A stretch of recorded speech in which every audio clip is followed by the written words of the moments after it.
Kahit na alam niya na baka hindi na niya maabot ang kanyang mga pangarap na maging isang adventurer. Napagtibay niya ang kanyang pasya na ipagtanggol siya anuman ang mangyari. Muling sumalubong ang Minotauro, ngunit pinaparada ni Nor ito, na nagresulta sa pagkawala ng palako ng hayop mula sa kamay nito at hindi sinasadyang pagputol sa ulo nito. Na-realize ni Nor na sana siya ay namatay kung patuloy pa ang laban, na nagpapahiwatig ng kanyang pakiramdam na hindi siya sapat.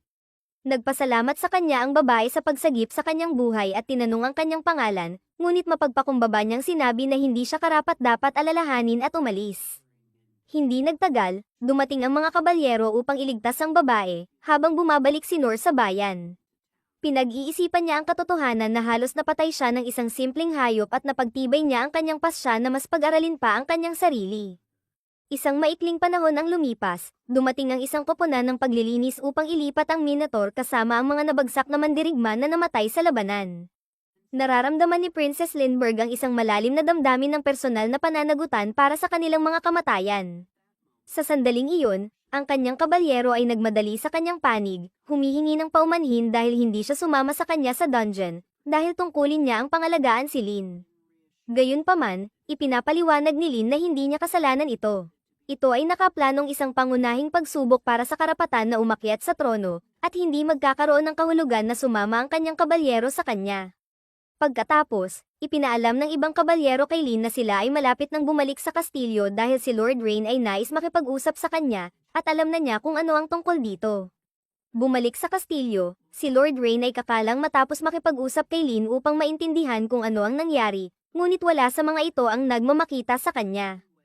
Ang tanging paraan na isang Minotaur ay maaaring lumabas sa bahaging iyon ng dungeon ay kung ito ay mahimagad na tinawag ng isang tao, at sumasang-ayon ang kabalyero sa teoryang ito. Naniniwala siya na ang insidente ay may kaugnayan sa isang natagpuang patay na negosyante sa lugar na may isang singsing. Pagkatapos suriin, natuklasan na ang salamangkang bato sa singsing ay may isang kakaibang antas ng kalinisan, na hindi karaniwan sa merkado.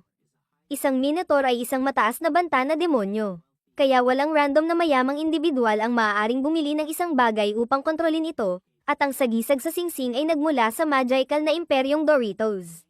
Naniniwala si Rain na sila ang nasa likod nito, dahil lagi nilang kinasusuklaman si Rain. Gayunpaman, ang katotohanan na sila ay bukas na sinubukan na patayin si Lin at iniwan ng ebidensya ay nagpapahiwatig na sinusubukan nilang ihasik ang gyera, upang sila ay makakuha ng kontrol sa dungeon. Kailangan din pag-isipan ni Rain ang gabay na nagsalba kay Lin. Dahil ayon sa mga ulat, nagawa niyang talunin ang Minotaur sa ilang segundo gamit lang ang isang baluktot na espada. Bukod dito, nang subukan ng mga especially iyan ng kastilyo na sundan siya, literal na nawala siya sa kanilang paningin. Mahirap paniwalaan ito para kay Rain at siya ay lubos na interesado na malaman ang pagkakakilanlan ng misteryosong mandirigman na ito. Samantala, bumalik na si Nor sa guild, at ang guildmaster ay napagtaka na nakita siyang buhay pa. Narinig niya ang tungkol sa isang demonyo na lumitaw sa dungeon.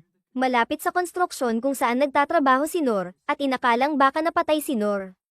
Humihingi ng paumanhin si Nor sa pagdudulot ng pag-aalala at ipinapaliwanag na sinundan siya ng ilang mga suspetsyadong tao kagabi, kaya kailangan niyang iwasan sila at umuwi nang hindi naguulat ng insidente. Sinabi ng guildmaster na swerte si Nor na buhay pa, dahil ang Minotaur ay isang demonyo na sobrang makapangyarihan na maaaring patayin kaagad ang isang A-rank na adventurer. Si Nor, na hindi pa alam na ang guildmaster ay tumutukoy sa parehong Minotaur na kanyang pinatay. Nagtanong tungkol sa nangyari sa demonyo. Sinabihan siya ng guildmaster na natalo ito ng isang misteryosong lalaki. Nanatiling hindi alam ni Nor na siya ang misteryosong lalaki at ipinagpatuloy ang kanyang ulat sa mga trabaho na kanyang natapos ngayon. Binigyan siya ng guildmaster ng kanyang bayad ngunit inabisuhan si Nor na mas kikitaan siya ng mas malaking pera sa isang regular na trabaho.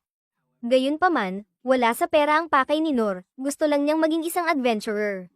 Sa sandaling iyon, lumitaw si Lin sa likod ni Nor at ipinahahayag ang kanyang pagkaluwag na matagpuan siya. Humihingi siya ng paumanhin sa pag-i-invade sa kanyang privacy ngunit ipinapaliwanag na determinado siyang makita siya muli, kaya ginamit niya ang kanyang kakayahang mahanap mula sa malayo. Inaakala ni Nor na isang 5th class adventurer siya dahil sa kanyang kakayahang mahanap, ngunit ipinapaliwanag ni Lin na siya ay isang salamangkero. Mayroon siyang mga pangunahing kasanayan sa iba't ibang klase. Habang nagsisimula ng makilala si Lin ng guildmaster at iba pang mga patron, iminungkahi niya na makipag-usap sila sa labas. Bago sila umalis, Hinawakan ng Guildmaster si Nor at tinanong kung ano ang ginawa niya upang makatanggap ng atensyon mula kay Lin. Ipinapaliwanag ni Nor na wala siyang ginawang ilegal at hindi siya dapat makasuhan. Sinabihan siya ng Guildmaster na sumama kay Lin at iwasan ang paggawa ng kahit anong kol-ulan. Sa labas, ginamit ni Lin ang isa sa kanyang mga kasanayan upang itago sila ni Nor mula sa mga tao. Nang sila ay nasa isang tahimik na lugar, humihingi muli ng paumanhin si Lin sa pag-i-invade kay Nor, na iniisip na ang isang may kapangyarihan tulad niya ay talagang abala. Sinabi ni Nor na okay lang, at nagsimula si Lin na ipahayag ang kanyang pasasalamat sa kanya. Ipinapaliwanag niya na hindi lamang niya isinalba ang kanyang buhay, kundi pati na rin ang buhay ng maraming tao sa bansa. Binabaan ni Nor ang kanyang mga gawa, insisting na ang tanging ginawa niya lang ay talunin ang Minotaur at naniniwala na kaya rin iyon ni Lin kung hindi siya tumulong. Sa kabila ng pagkakita niya sa ilang mga kabalyero na pinatay ng Minotaur, hindi maintindihan ni Nor ang bigat ng sitwasyon. Sinusubukan ni Lin na ipaliwanag sa kanya na tiyak na namatay siya kung hindi siya tumulong. Kahit na hindi pa rin naniniwala si Nor na maraming nagawa, tanggap niya ng buong buo ang pasasalamat niya. Gayunpaman, habang sinasabi ni Lin na gusto niyang magbigay sa kanya ng gantimpala upang ipakita ang kanyang pasasalamat sa pagtulong sa kanya, sinabi ni Nor na ang pasasalamat lang ang kailangan niya. Kaya hindi na niya kailangan bigyan ng anumang iba pa. Insisting si Lin na bigyan si Nor ng gantimpala, at hinihiling din ng kanyang ama na makita si Nor, ngunit seryoso si Nor na ayaw ng anumang gantimpala. Sinusubukan ulit ni Lin na pahimukin siya na tanggapin ito, ngunit talagang matatag si Nor sa kanyang patakaran na walang gantimpala. Naging desperado na si Lin, at tinanong niya si Nor kung may anumang matutulungan siya o maaari ba niyang bigyan siya ng sariling teritoryo. Ngunit sinabi lang ni Nor na ayaw niya yun. Nagsimulang umiyak si Lin at sinabi kay Nor na kailangan niyang tanggapin ang kanyang pasasalamat at hindi siya aalis sa lugar na ito hanggang sasabihin ni Nor na tatanggapin niya ang anumang ibigay niya. Naaalala ni Nor ang isang panahon nang ginamit niya ang parehong pamamaraan ng pagtatantrums upang makakuha ng isang clerical na mag-training sa kanya, at dahil ayaw niyang makita si Lin na nakatayo dito ng ilang oras, pumayag siya na makipagkita sa ama niya ngunit ayaw pa rin ng anumang ekstravaganteng regalo. Masaya si Lin na marinig ito, kaya sinabi niya na dapat sundan siya ni Nor nang malapit upang magamit niya ang kanyang mga kakayahang magtago upang siguruhing walang makakakita sa kanila. Sa wakas, dinala si Nor sa bahay ni Lin, at habang siya ay pinapasok, tinanong siya ni Lin ang kanyang pangalan, na masaya namang ibinigay ni Nor. Hindi pa rin alam ni Nor kung sino si Lin, kaya humihingi siya ng paumanhin dahil sa kawalang galang at agad na ipinakilala ang sarili bilang Lindbergh Clays. Ngunit napakahaba ng pangalang iyon, kaya tinatawag siyang Lin. Pagkakita sa bahay na ito, na-realize na ni Nor na hindi biro ang sinabi ni Lin na siya ay mayaman, kaya naiintindihan niya kung bakit nag-alala ang Guildmaster na baka gumawa siya ng kahangalan. Habang naglalakad sila, nakatagpo sila ng isang katulong, at masaya si Lin na makita siya, kaya tumakbo siya sa kanya at tinanong kung nasaan ang kanyang ama. Sinabi ng katulong na may meeting siya kasama si Rain, kaya medyo abala siya ngayon. Ngunit bukod doon, gusto niyang malaman kung sino ang lalaking nakatayo roon. Ipinapaliwanag ni Lin na si Nor ang nagligtas sa kanyang buhay, kaya sinabi ng katulong na siya ang magdadala sa ama ni Lin. Hindi pa narinig ni Nor ang tungkol sa isang Royal Knight, kaya inaakala niya na isang katulong lang ng pamilya ang katulong na nagsusuot ng armor para sa isang dahilan. Naramdaman din niya na hindi siya gusto ng katulong, ngunit hindi niya alam kung bakit.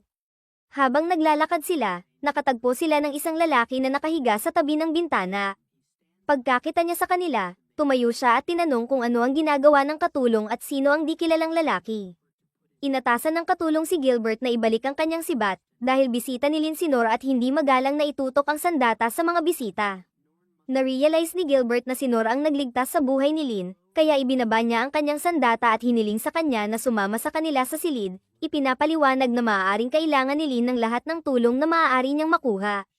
May negatibong paningin na si Gilbert kay Nor, at naramdaman ni Nor na hindi magiging maganda ang mangyayari sa kanya, ngunit patuloy pa rin siyang naglakad. Sa throne room, abala ang hari sa isang pagpupulong kasama si Rain, na ipinapahayag ang kanyang pagkabagabag dahil malinaw na walang balak sundin ng Doritos ang kanilang kasunduan sa kapayapaan. Inaasahan na ito ni Rain mula ng huling pagpupulong nila sa hari ng Doritos, kung saan ipinahayag ng huli ang kanyang mga karapatan sa dungeon. Agad itong tinanggihan, at mula noon ay naghahanap ng paraan upang mapabagsak ang kanilang kaharian ang hari ng Doritos. Sa panahong iyon, pumasok si Lin at ang iba pa sa throne room, at masayang pumunta si Lin upang batiin ang kanyang kapatid at ama. Luhod ang katulong at si Gilbert upang ipakita ang kanilang paggalang sa hari, ngunit patuloy na naglakad si Nor. Napansin ni Rain na suot ni Lin ang kanyang disguise cloak, na nangangahulugang lumabas siya ng walang pahintulot, ngunit sinabi niya na kailangan niyang gawin iyon dahil walang ibang paraan para mahanap ang lalaking nagligtas sa kanya. Na-realize ng hari na si Nor ang tinutukoy niya, at humihingi ng paumanhin si Nor dahil dumating siya dito sa ganitong kalagayan, ngunit gusto ni Lin na pumunta siya rito agad-agad. Sinabi niya rin na hindi siya isang aristokrata o kahit ano, kaya hindi siya aware sa tamang etikete sa mga ganitong sitwasyon, at baka magsabi siya ng hindi magalang, ngunit sinabi ng hari na wala siyang problema doon dahil mas madali magsalita ng hindi nababahala sa etiketa. Iniunat ng hari ang kanyang kamay kay Nor at formal na nagpasalamat sa kanya dahil sa pagligtas sa buhay ni Lin. Sinabi ni Nor na wala lang iyon, kaya sapat na ang simpleng pasasalamat. Ngunit sinabi ng hari na hindi niya maaaring hayaang umalis si Nor ng walang maayos na gantimpala, kaya sinabi niya na maaaring hilingin ni Nor ang anumang halaga ng pera o lupa na gusto niya. Gayunpaman, hindi pa rin gusto ni Nor ang anuman. Nagulat ang hari, ngunit itinaas pa rin niya ang gantimpala sa pamamagitan ng pag-aalok kay Nor ng kalahati ng lahat ng kayamanan na kanilang nakuha mula sa dangan. Iniisip ni Rain na sobrang laki ng gantimpalang iyon para sa isang tao.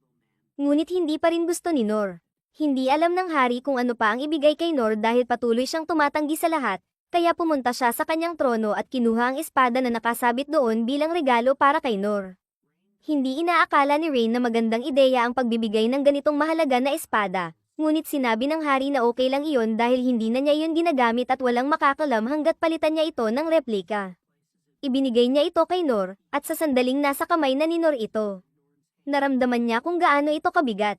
Mula sa reaksyon ni Rain, alam ni Nor na mahalaga ang espada na iyon, at ayaw niya tumanggap ng anumang ekstravaganteng regalo, ngunit sinabi ng hari na ito lang ang nakuha niya noong siya ay isang adventurer pa, kaya okay lang para kay Nor na tanggapin ito. Pumayag si Nor na tanggapin ito, kaya hiniling ng hari sa kanya na subukan itong ipalakpak. Sinunod ni Nor at ipinapalakpak ang espada sa hangin, na nagdulot ng napakalaking lakas at nagulat ang lahat. Pinuri ng hari si Nor dahil nakayanan niyang ipalakpak ang espada gamit ang isang kamay, ngunit may hiling din siya. Gusto niyang tulungan ni Nor si Lin na maging isang adventurer, ngunit sinabi ni Nor na wala siyang maituturo sa isang talentadong tulad ni Lin, at sa halip, iniisip ni Nor na si Lin ang dapat magsabi kung gusto niya o hindi. Pagkatapos noon, iniisip ni Nor na mabuti na sigurong umuwi na siya, at habang siya ay umaalis, may napagtanto siya tungkol sa kanyang espada. Perpekto itong sumabit sa mga gutters na kanyang karaniwang nilinis, kaya subukan niya itong gamitin bukas ng umaga. Bago umalis si Nor, lumapit sa kanya ang maid at humingi ng pagkakataong makausap siya. Humihingi siya ng paumanhin sa kanyang nauna ng kabastusan, kinikilala niya na ito ay hindi kailanman dapat nangyari. Tinanggihan ni Nor ang kanyang mga alalahanin, sinasabi na hindi niya iyon pinapansin. Ipinapaliwanag niya na tungkulin niya na protektahan ng pamilya ng Clays anumang halaga at nagpapahayag ng kanyang malaking pasasalamat kay Nor dahil sa pagligtas sa buhay ni Lin. Upang ipakita ang kanyang pasasalamat, ipinangako niya na tutulungan niya si Nor kung kailangan niya ng tulong. Si Nor, na ayaw makipagpalitan, tumanggap ng kanyang alok at sumasang-ayon na hihilingin niya ang kanyang tulong kung kailangan niya. Bukod dito, pinagbabala ng maid si Nor na hindi na niya dapat kausapin ang hari ng ganoon casual muli.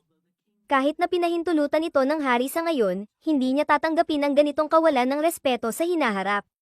Sumasang-ayon si Nor dito, nagdulot ng mabuting mood sa maid. Pagkatapos, tinanong niya ang pangalan ni Nor, at nang malaman na Nor ito, tila nalulungkot siya. Nababahala si Nor na muling nagawa niyang mali, ngunit iniwan siya ng maid at umalis. Habang naghahandang umalis si Nor, pinigilan siya ni Gilbert at hinahamon siya sa isang laban.